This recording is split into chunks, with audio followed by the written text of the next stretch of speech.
discuss here. If there is any Union of India, and that particular Union of India is uh, going to audit some government departments, government undertakings, or local bodies, that is called as the government audit. The auditors appointed for the government audit are called government auditors. Okay, please remember, please underline this word, that is the auditor who is appointed for the government audit is called government auditors, and their appointment is accordance with the provisions contained in the Constitution of India.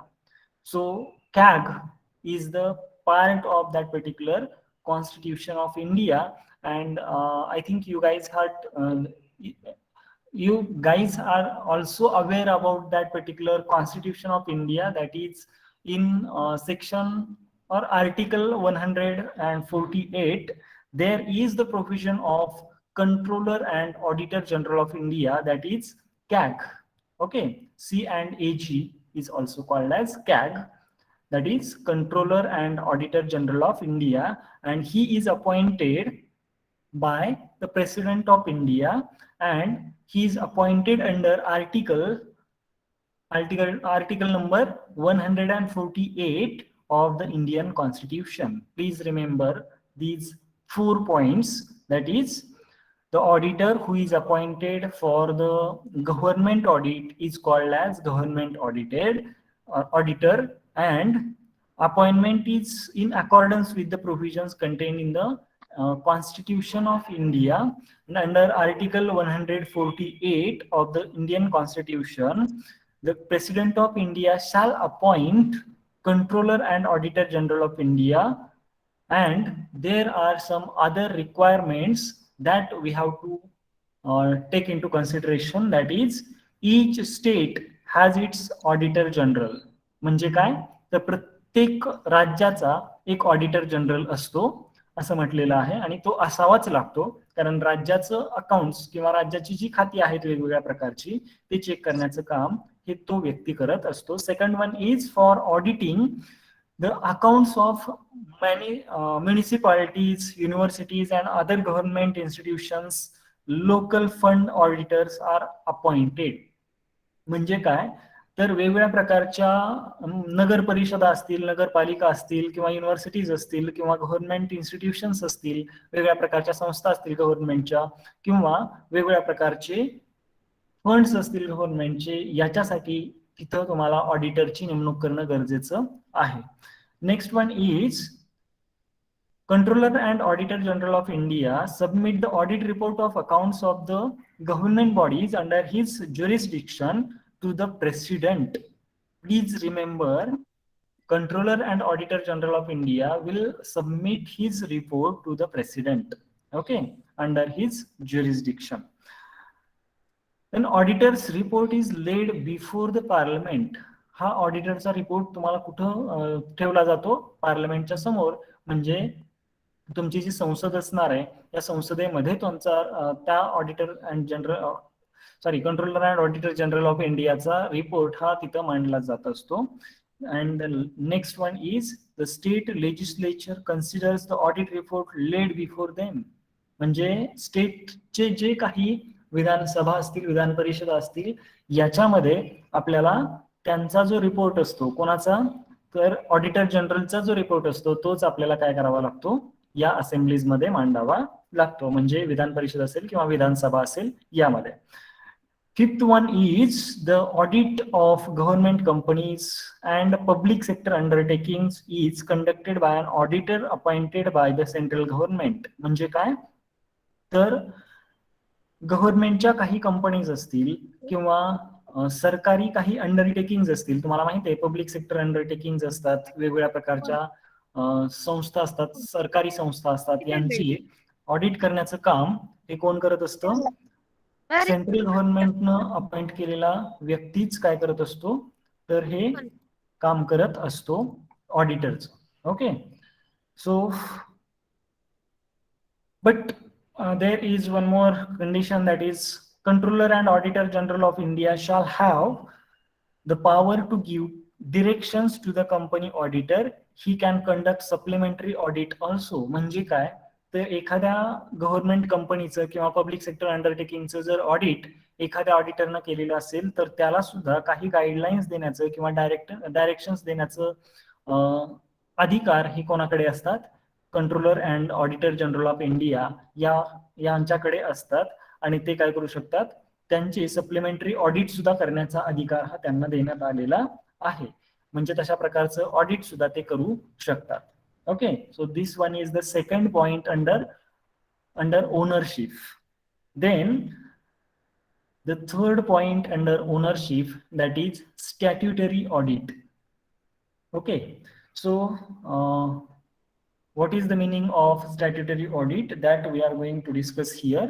So firstly we are discussing here about the what is the meaning of statutory. Okay, so when an audit is conducted as per the statutory requirements, so if there is any statute and as per that particular statute we have to conduct that particular audit, is called as the statutory audit.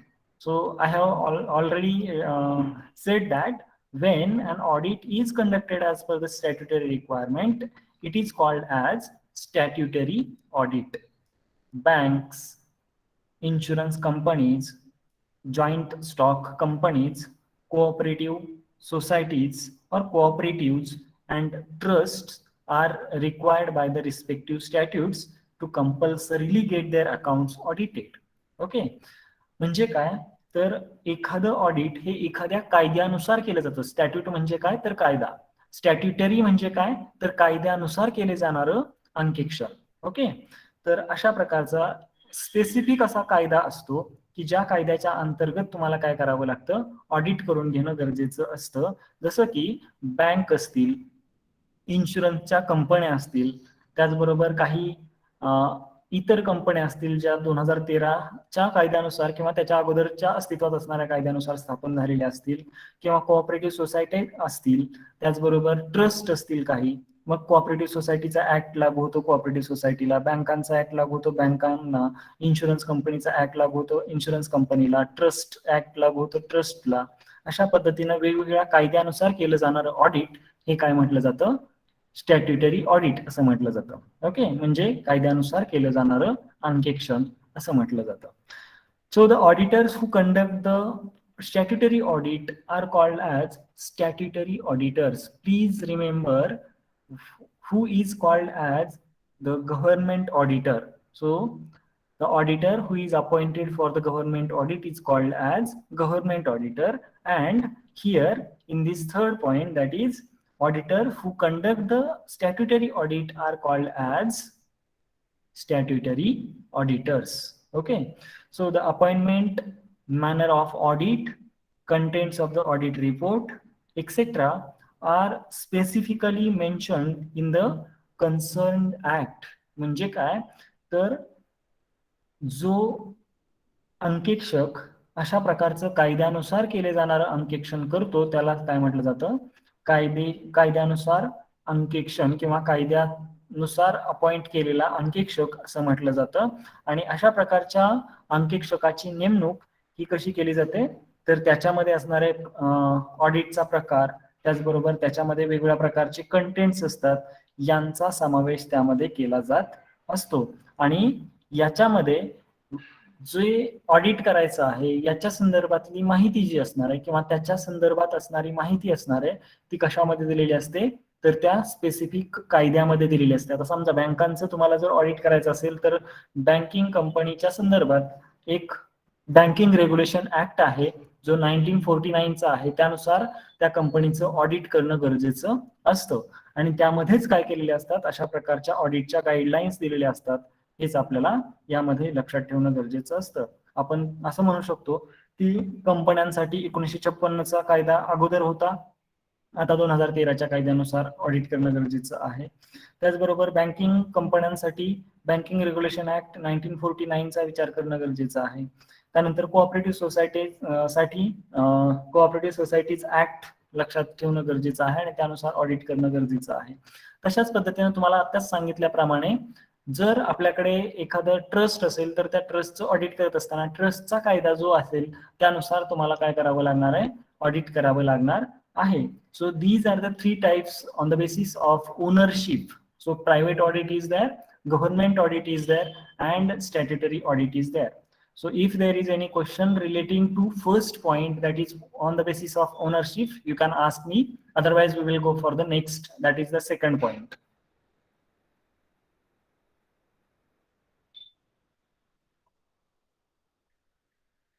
Can we go for the second point?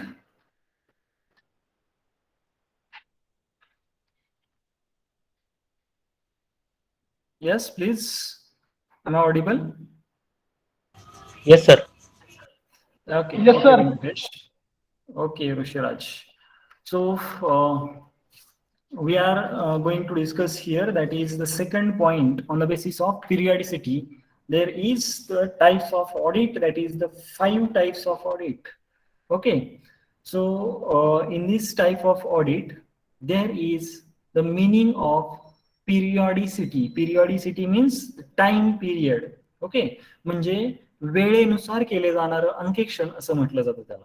Okay, पिरियडिसिटी म्हणजे काय, तर वेळेनुसार आपल्याला काही audit हे कशा पद्धतीनं करणं गरजेचं आहे की ऑडिट हे वेळ किती झालेला आहे त्यानुसार केलं जाणारं ऑडिट, याला आपण काय म्हणतो, वेळेनुसार केले जाणारं ऑडिट असं म्हणत असतो.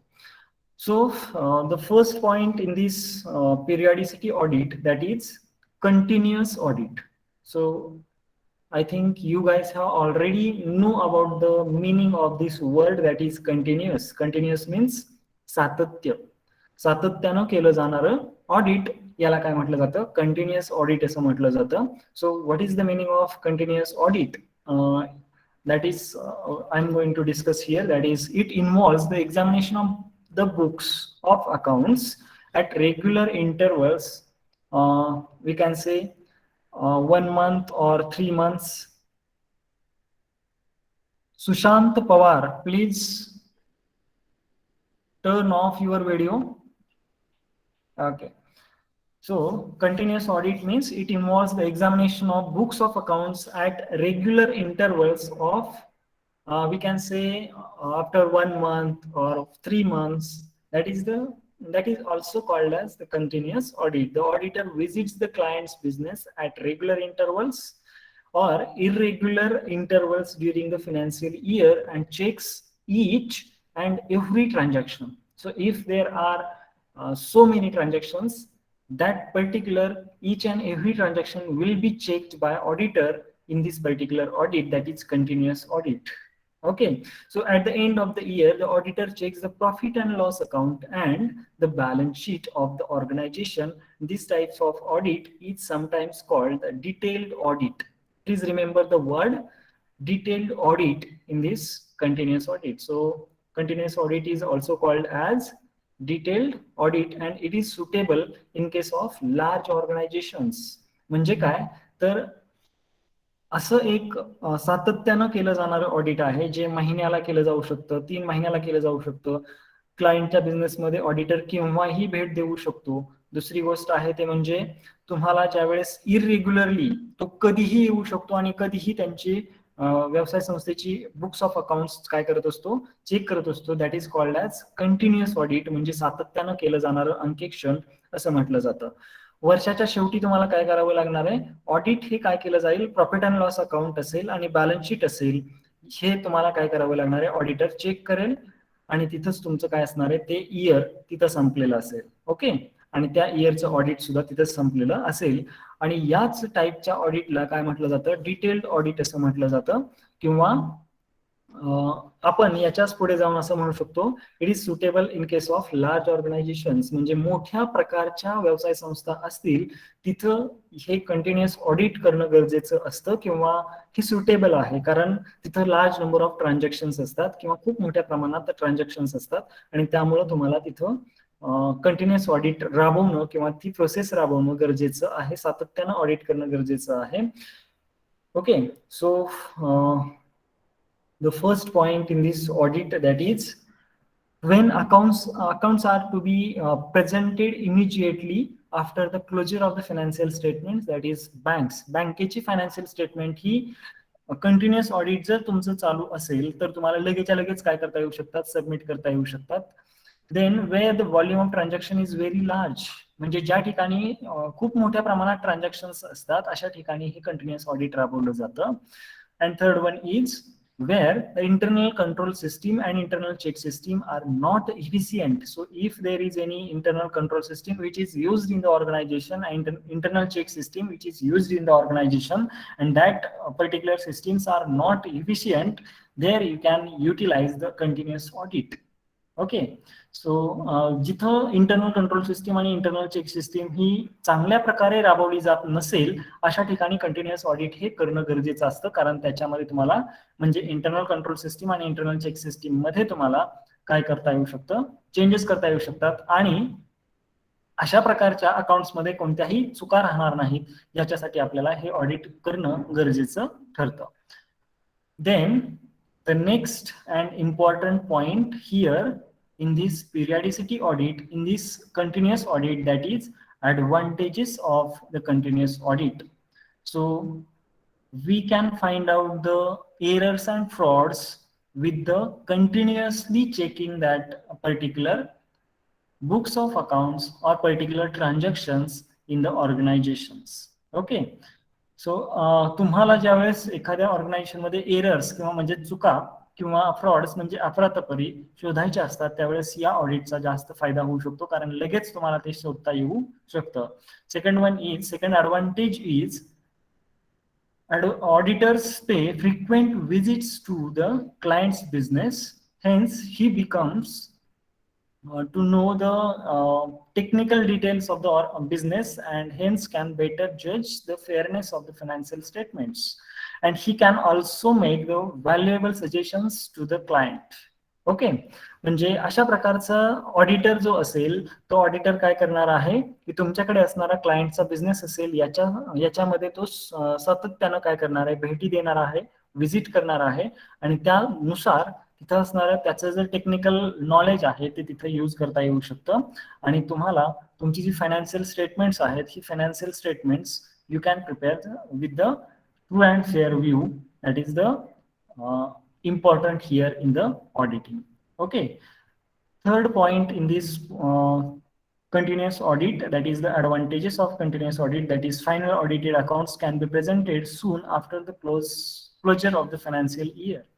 म्हणजे काय तर तुम्हाला लगेच फायनान्शियल स्टेटमेंट्स काय करता येऊ शकतात, प्रेझेंट करता येऊ शकतात, कारण कंटिन्युअस ऑडिट केल्यामुळे तुमची जी फायनान्शियल स्टेटमेंट्स आहेत ती ऑटोमॅटिकली काय होत जातात, तयार होत जातात आणि त्यामुळे तुम्हाला लगेच ती काय करता येऊ शकतात, प्रेझेंट करता येऊ शकतात किंवा प्रिपेअर केलेली तुमच्याकडे लगेच येऊ शकतात किंवा तयारच असू शकतात. Fourth one is the staff of the client keeps the accounts up to date. म्हणजे काय तर तुमच्याकडे कंटिन्युअस ऑडिट मध्ये यूज केला जाणारा जो स्टाफ आहे म्हणजे अकाउंटिंगचा जो स्टाफ आहे तो काय करतो, त्यांच्याकडे असणारी जी काही ट्रान्झॅक्शन्स असतील ती लगेचच्या लगेच रेकॉर्ड करतो आणि त्यामुळं तुमचं अकाउंटिंग रेकॉर्ड जे आहे, बुक्स ऑफ अकाउंट्स असतील ही अप टू डेट राहतात आणि लगेचच्या लगेच तुम्हाला अकाउंट्स काय करता येऊ शकतात, पूर्ण करता येऊ शकतात. Okay. So the fifth advantage, that is it exerts moral check on the staff of the client and hence minimizes or prevents the commission of fraud. म्हणजे कंटिन्युअस ऑडिट केल्यामुळं किंवा सातत्यानं अंकेक्षण केल्यामुळं तुम्हाला तुमच्या व्यवसाय संस्थेमध्ये तुमचे जे काही फ्रॉड्स असतील ते कमी करता येऊ शकतात किंवा ते थांबवता येऊ शकतात, रोखता येऊ शकतात, याचा देखील आपल्याला विचार करता येईल. And the sixth advantage, that is audit work is more reliable as detailed examination of each and every transaction is possible. Okay. So तुम्ही प्रत्येक ट्रान्झॅक्शन चेक करत असता आणि त्यामुळं तुमची बुक्स ऑफ अकाउंट्स ही काय असतात, सातत्यानं चेक केली गेलेली असल्यामुळं रिलायबल असतात किंवा त्याच्यावरती तुम्हाला विश्वास ठेवता येऊ शकतो अशी असतात. Okay. So that is the meaning of reliability. Okay. So there are some disadvantages and then we will stop here after the disadvantages of continuous audit, and in the next lecture we will discuss about the remaining types of audits. Okay. So the disadvantages of continuous audit, that is The figures of the audited accounts may be altered by dishonest clerk before the next audit. Okay, so if there is any dishonest clerk, he can manipulate the accounts of the organization. Okay, then the next point, that is the frequent visits of the auditor may mar the work of the organization, and accountants and others who are called for the auditor have to attend to the auditor's query, leaving their work. म्हणजे काय, तर तुमच्याकडे असणारे जी वेगवेगळ्या प्रकारची कामं असतात ती कामं योग्य वेळी ती करत नाहीत, कारण ऑडिटर हा फ्रिक्वेंटली कधीही तुम्हाला तिथे येऊन भेट देऊ शकतो ऑर्गनायझेशनला, त्यामुळं ते तशा प्रकारे काम करत नाहीत. Then the third point of disadvantages, that is sometimes the staff of the organization may depend upon the audit staff to help them locate an error instead of finding out themselves. म्हणजे काय, तर ऑर्गनायझेशनचा staff आहे तो staff काय करत असतो, auditor वरती depend राहत असतो, तो स्वतः तिथं कुठल्याही चुका झालेल्या शोधून काढत नाही, याचा देखील आपल्याला विचार करणं गरजेचं आहे, आणि हे एक डिसएडव्हान्टेज आहे. Then it is an expensive method and small organization may not be able to afford it. म्हणजे कंटिन्युअस ऑडिट हे एक खर्चिक काम आहे, खर्चिक असल्यामुळं so you have to expense on that particular continuous audit, and this one is not suitable for the small organizations. Then fifth disadvantage, that is during the time lag between two visits, the audit staff may forget the queries they wanted to make it previous visit. म्हणजे पाठीमागच्या वेळी ज्या प्रकारच्या queries काढलेल्या होत्या books of accounts मध्ये, त्या प्रकारच्या क्वेरीज या पुढच्या वेळी तुम्ही ज्या वेळेस व्हिजिट द्याल, म्हणजे तुमचा ऑडिटर त्या व्यवसाय संस्थेला व्हिजिट देईल तेव्हा त्याच्या लक्षामध्ये ते असेलच असं सांगता येत नाही. So this one is the first type of audit under periodicity audit. So तुम्हाला आता लेक्चर कोणाचं आहे का?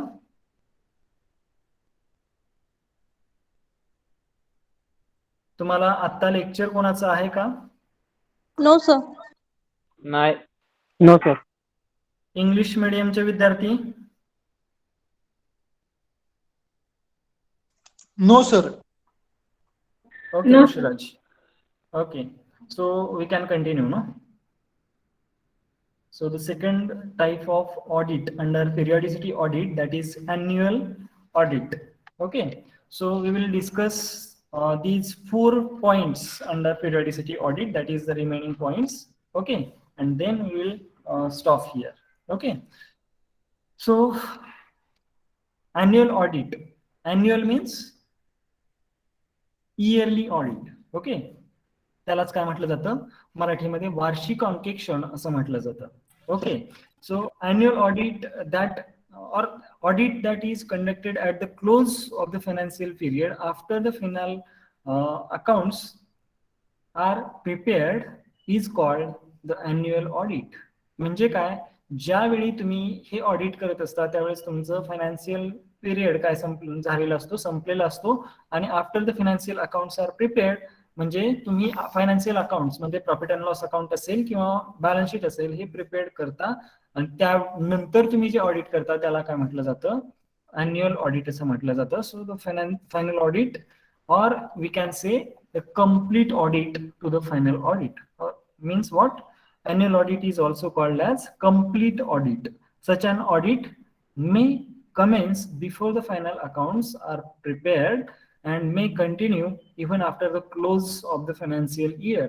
म्हणजे असं ऑडिट जे तुम्ही प्रॉफिट अँड लॉस अकाउंट तयार करण्याच्या अगोदर सुद्धा सुरू होतं आणि ते प्रॉफिट अँड लॉस अकाउंट तयार केल्यानंतर सुद्धा काय असतं, चालू असतं, त्यालाच काय म्हटलं जातं, अॅन्युअल ऑडिट असं म्हटलं जातं. So since the audit work is completed in one continuous session, it is also called a complete audit. Okay, so the auditor visits his clients only once a year and check the accounts pertaining to the whole period under review. म्हणजे काय, तर auditor हा त्या कंपनीला एकदाच भेट देत असतो आणि त्यावेळी तो त्याचा त्या कंपनीचं काय करत असतो, ऑडिट करत असतो. Okay, so there are some limitations of the annual audit. So first point under that particular limitations, that is each and every transaction cannot be checked. म्हणजे काय, तर अॅन्युअल ऑडिट मध्ये काही ट्रान्झॅक्शनच चेक केली जातात, सगळेच्या सगळे ट्रान्झॅक्शन्स चेक केली जात नाहीत, रॅन्डमली ट्रान्झॅक्शन सिलेक्ट केली जातात आणि ते ट्रान्झॅक्शन्स चेक केले जातात आणि त्याचाच फक्त काय केलं जातं, डीप मध्ये ट्रान्झॅक्शन ते चेक केलं जातं. पण सगळेच्या सगळे ट्रान्झॅक्शन्स चेक केले जात नाहीत. That is called as annual audit and this is the limitation of the annual audit. Then second point, that is audited final accounts cannot be placed before the shareholders. Okay, so audited finance statement cannot be placed before the shareholders. ही अशी final statements असतात, ही लगेच्या लगेच काय केली जात नाहीत, जे तुमच्याकडे असणारे शेअर होल्डर्स असतील त्यांच्या पुढे प्रेझेंट केली जात नाहीत after the close of the final year. म्हणजे फायनान्शियल इयरच्या क्लोज नंतर तुमची लगेच्या लगेच तुमची जी फायनान्शियल स्टेटमेंट्स असतील, फायनान्शियल अकाउंट्स असतील, ती तुमची प्रेझेंट केली जात नाहीत तुमच्या शेअर होल्डर्सच्या समोर लगेच्या लगेच. हे एक त्याच्यामध्ये असणारा लिमिटेशन आहे. Third one is, if the auditor has several clients whose financial year ends on the same date, it may be difficult for the auditor to finish the works of all his clients. म्हणजे तुमच्याकडे असणारं ऑडिटचं जे काम आहे ते तुम्हाला योग्य वेळी पूर्ण करता येऊ शकणार नाही जर तुमच्याकडे एकापेक्षा जास्त क्लायंट्स असतील किंवा नंबर ऑफ क्लायंट्स असतील तर, आणि त्यांची जर इयर एंडची जी डेट असणार आहे ती जर सेम असेल तर. And the fourth one is, the errors and frauds cannot be easily discovered. म्हणजे तुमच्याकडे असणारे फ्रॉड्स असतील, चुका झालेल्या असतील अकाउंट्स मध्ये किंवा काही एरर्स असतील, तर अशा प्रकारचे चुका किंवा अफरातफरी असतील हे तुम्हाला लगेच्या लगेच शोधता येणार नाही. याचा देखील आपल्याला विचार करता येऊ शकतो, कारण सगळीच्या सगळी ट्रान्झॅक्शन्स ही अॅन्युअल ऑडिट मध्ये चेक केली जात नाहीत. Okay. Then the next type of audit under periodicity audit, that is interim audit. So what is the meaning of interim? Okay, the interim means मध्यावधी. त्यालाच काय म्हटलं जातं मराठीमध्ये, मध्यावधी अंकेक्षण असं म्हटलं जातं.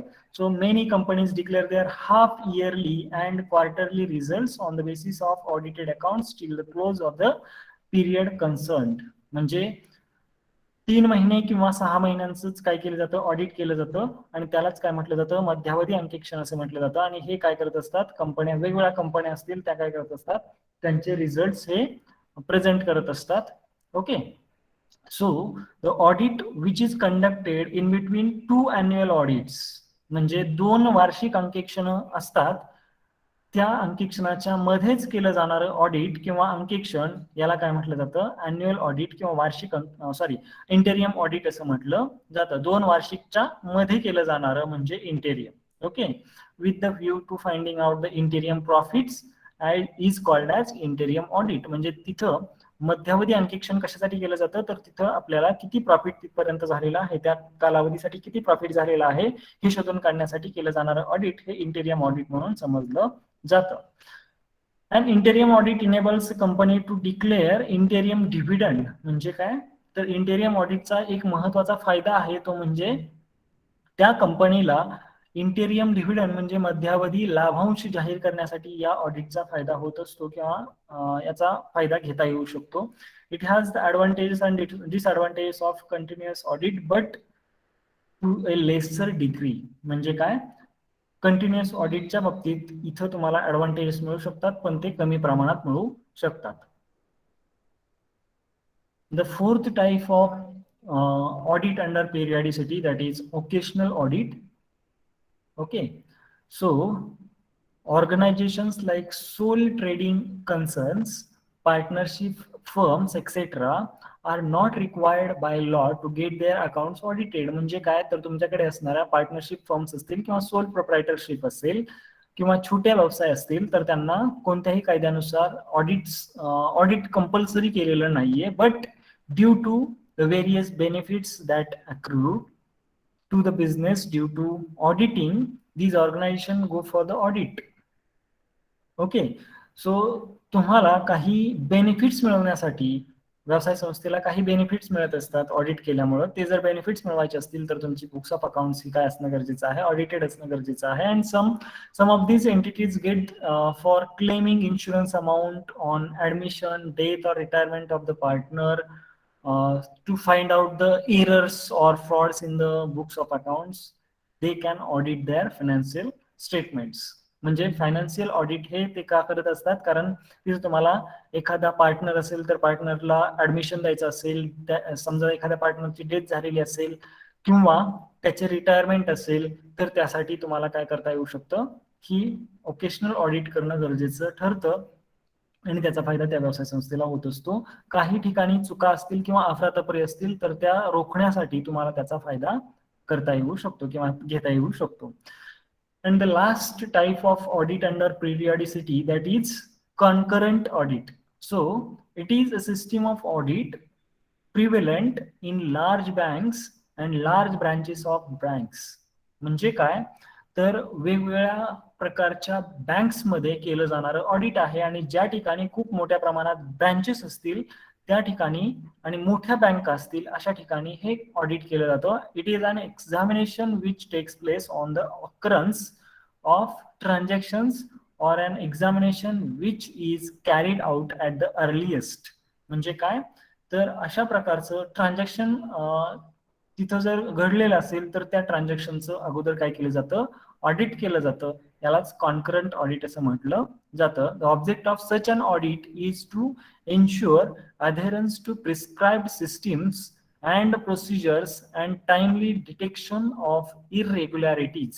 म्हणजे या प्रकारच्या म्हणजे कॉन्करंट ऑडिटचा महत्वाचा उद्देश काय आहे तर आपल्याकडे असणारे जे वेगवेगळ्या प्रकारच्या सिस्टीम्स आहेत, सिस्टीम्स आणि प्रोसिजर्स असतील, म्हणजे काही ठिकाणी सिस्टीम्स असतील किंवा काही ठिकाणी पद्धती असतील, त्या पद्धतीनुसार आणि योग्य वेळेत ते एखादं ट्रान्झॅक्शन परफॉर्म केलं जातंय का याच्यासाठी जे ऑडिट केलं जातं त्याला काय म्हटलं जातं, कॉन्करंट ऑडिट असं म्हटलं जातं.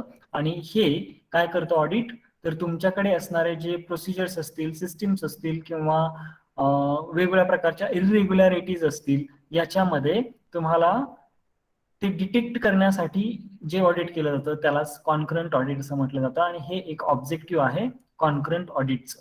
Okay, so these are the types of audit under periodicity audit. Okay, so if there is any question you can ask me. Gaurav Shitole, you have raised your hand. Gaurav, do you have any question? गौरव शितोळे, तुला जर काही question असेल तर विचारू शकतोस आणि इतरांना काही क्वेश्चन्स असतील तर ते विचारू शकतात.